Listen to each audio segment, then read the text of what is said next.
Om Namah Shivaya, buenos días. Comenzamos con la lectura de Ramana Maharshi y la senda del conocimiento de sí mismo.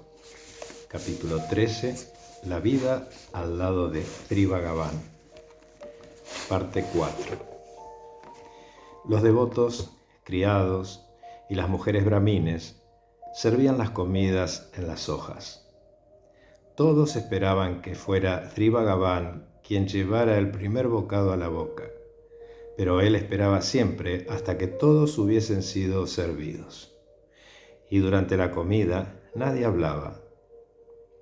Una dama americana, a la que resultaba difícil adaptarse a aquellas costumbres, usaba una cuchara.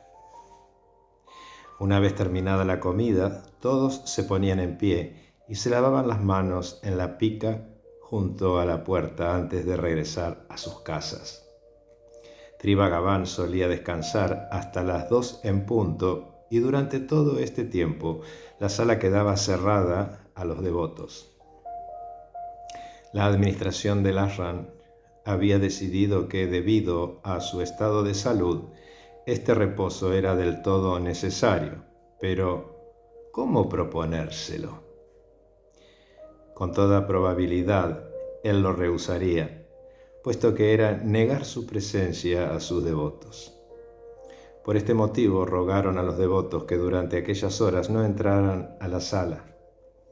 Durante unos días todo fue bien hasta que un recién llegado, que no estaba al corriente de esta regla, entró en la sala después de la comida. Un devoto le rogó que saliera, pero Sri Bhagavan le llamó para preguntarle qué deseaba de él.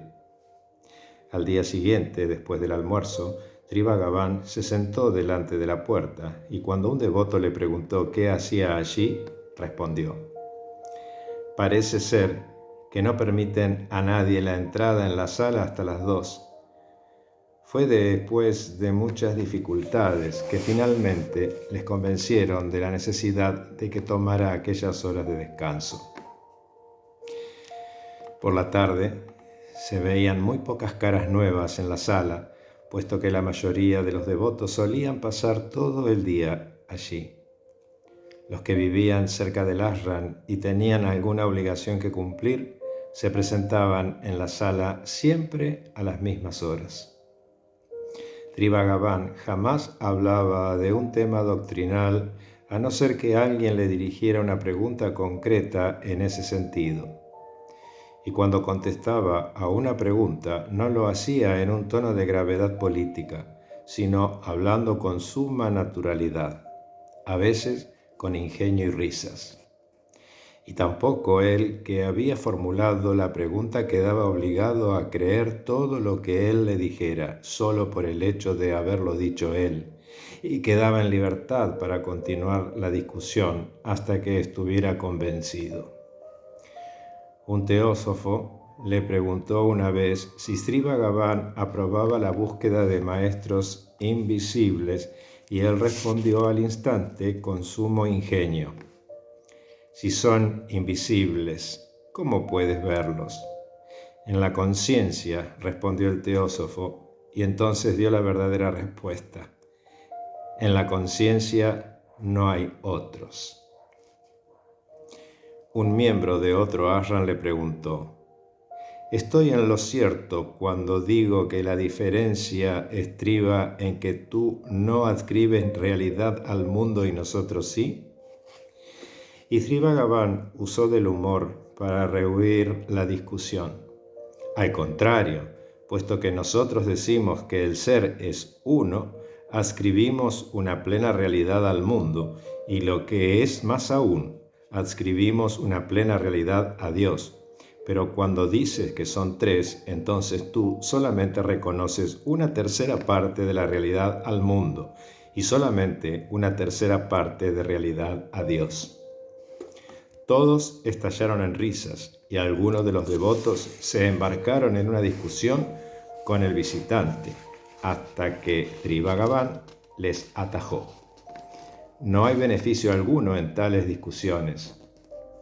Cuando las preguntas le eran dirigidas en inglés, respondía entonces por mediación de un intérprete. Aun cuando él no hablara el inglés, lo entendía todo muy bien y regañaba al intérprete cuando éste cometía un ligero error. A pesar de que su doctrina era uniforme, las respuestas de Sri Bhagavan variaban mucho, ad hominem según quien le dirigía la pregunta. Un misionero cristiano le preguntó: ¿es Dios personal? Y sin comprometerse en modo alguno con la doctrina de Advaita, Sri Bhagavan trató de darle una respuesta muy comprensible. Sí, Él es siempre la primera persona. El yo siempre está delante de tú. Si das preferencia a las cosas mundanas, Dios pasa entonces a ocupar un segundo plano. Pero si tú renuncias a todo y le buscas solamente a Él, entonces solo quedará Él como yo, como sí mismo o última realidad. Cabe preguntarse si el misionero recordó que este es el nombre de Dios proclamado por mediación de Moisés.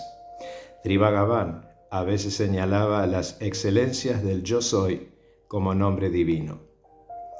Eran, por lo general, los recién llegados los que solían formular preguntas y recibir las explicaciones pertinentes. Los discípulos rara vez tenían preguntas que hacer. Algunos de ellos nunca le preguntaron nada. Las explicaciones no eran la enseñanza, solo un exponente de las mismas. A las 4:15 Sri Bhagavan se frotaba las rodillas y las piernas y le alargaban entonces nuevamente la muleta. A veces tenía que hacer 2 o 3 esfuerzos para levantarse del diván, pero no aceptaba la ayuda de nadie. Durante los 20 minutos de su ausencia, barrían de nuevo la sala y alisaban las sábanas sobre el diván. Unos 10 a 15 minutos después de su regreso, se entonaban de nuevo los cánticos de los Vedas, seguidos por el Upadeya Saram, la instrucción de los 30 versos de Sri Bhagavan. Era este un punto en el que Sri Bhagavan había descartado la ortodoxia, puesto que solo los brahmines están autorizados a escuchar los cantos de los Vedas, en tanto que allí eran todos los que lo escuchaban. Cuando le preguntaron cuál era el beneficio que se obtenía de ello, respondió sencillamente: la música de los cánticos ayuda a serenar la mente. Dijo de un modo explícito que no era necesario comprender el significado. ¿Es esto un ejemplo práctico de lo que se ha dicho con relación a la meditación, de que él disfrutaba?